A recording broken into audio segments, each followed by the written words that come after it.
What's up everyone, welcome back to a new video. Please make sure to like and subscribe down below if you are new.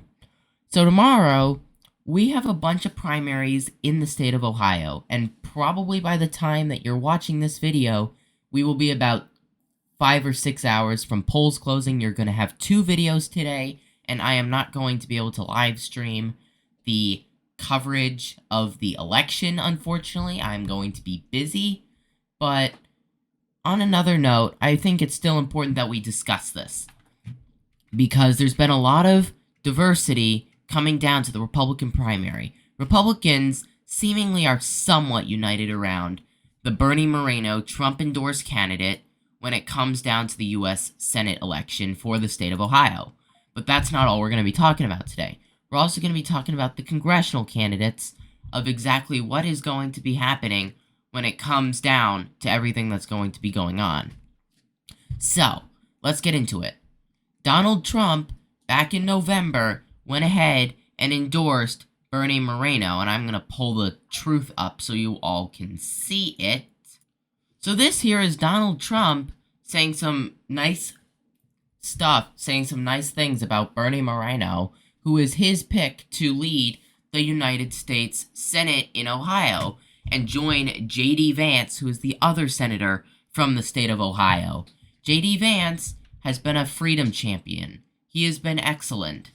And when Bernie Moreno wins the primary tomorrow, if he does, it's going to be a close, down-the-wire primary.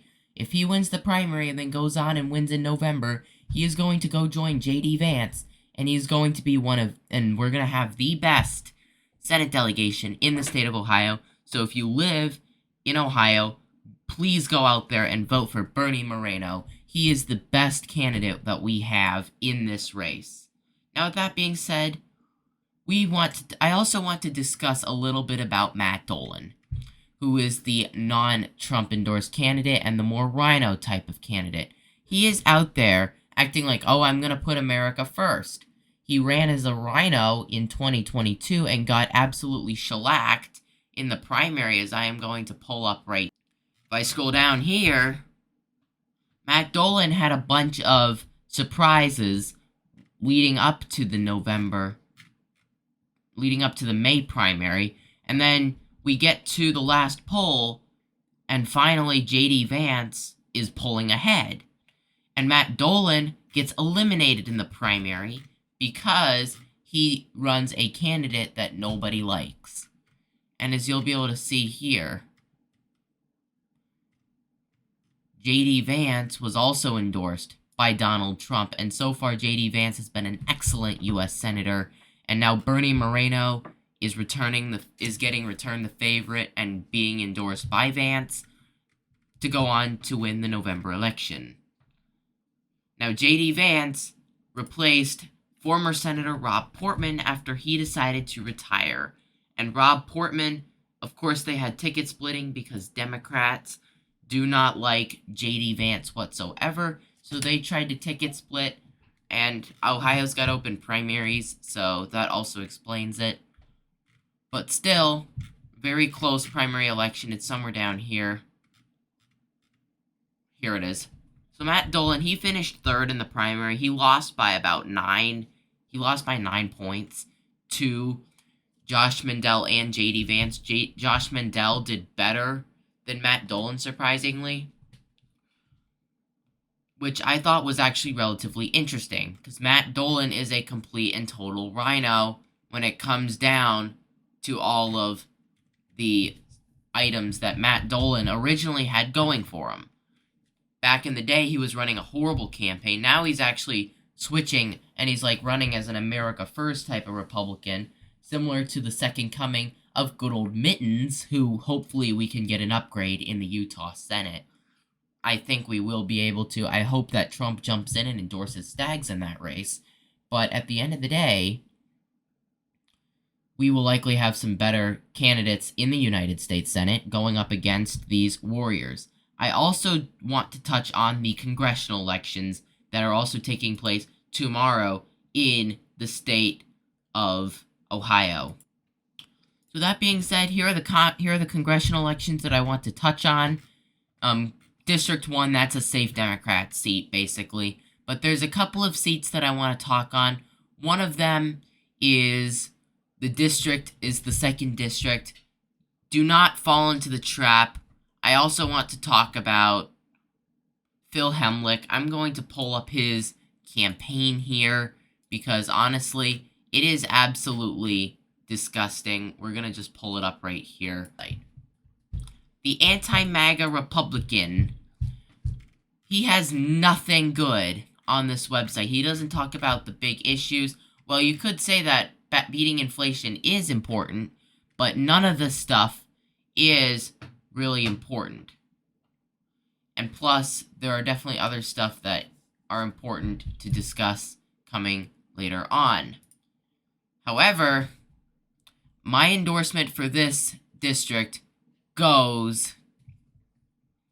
I was doing some thinking about it, but my endorsement for this district, Kim Georgeton gets my endorsement in this race. He is definitely the best candidate that we have running in the Ohio 2nd District. So we're going to scroll down. This is a safe red seat. We want to be able to have the best candidate possible here. District 3, that's safety. We don't need to talk about that. Jim Jordan, we don't need to talk about him either. This is the one that we should talk about. There's nobody really running. Bob Latta, he's really the only candidate that has a shot here, so that's also not another one. I'm trying to figure out where incumbent U.S. representative... Oh, this one's got a special election, which we will touch on later on, because I don't know who's going to win this. But if we go here to the June special election, I would probably have to say that Reggie Stolflis, I don't know exactly what's going on there, but she would probably be one of our better candidates. But as I said, I'm not making an endorsement. I'll look that candidate up and I'll make another video about it. I'll do a whole video about that special election coming very soon. Anyway, that's a safe red seat. We don't really need to be talking about that. Max Miller is the only candidate running here, so we really don't have anything to talk about.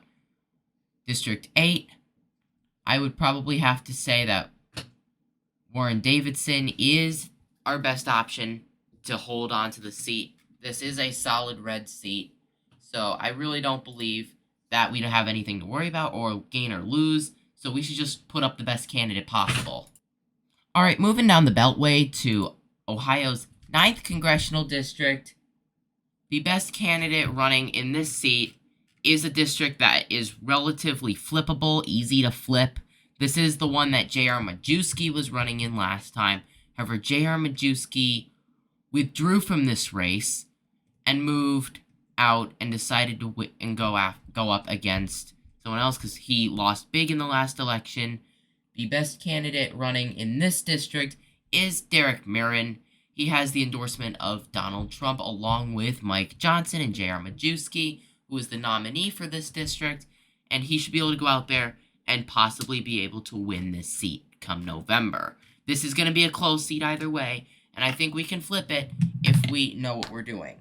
District 10, the safe red seat. We don't really have anything to talk about. There's no one else running here. This is a safe Democratic seat. We also don't have anything to talk about here. There's only one candidate running in that district. District 13, this is one that we definitely need to talk about, which, if we scroll down, I don't remember which seat Gessioto Gilbert was running in, but this is another seat where if we play cards properly, we can definitely win the seat. Kevin Coughlin is definitely the better of the two candidates running here. Chris Bangwag is endorsed by the great senator of J.D. Vance, while Kevin Coughlin is endorsed by Jim Jordan. So you really can't go wrong here with either of the candidates. Definitely, I think Coughlin is going to pull it off tomorrow. I really don't have any higher expectations for that to happen, but he will likely go out there and pull off and win the general election come November. There are no other really seats that we really need to discuss, so that being said, let's talk about the rest, and here are my final predictions. Ohio Senate race, Moreno +5. That's the big one we need to focus on. And this will be a Donald Trump +23 state in tomorrow's primary against Nikki Haley and the rest of the other candidates. I don't even know if Nikki Haley's on the ballot here, but anyways, there you guys have it. I went through all of the elections in the state of Ohio, and with that being said, that is going to conclude it, and thank you so much for watching, and I will see you all later today for the second video.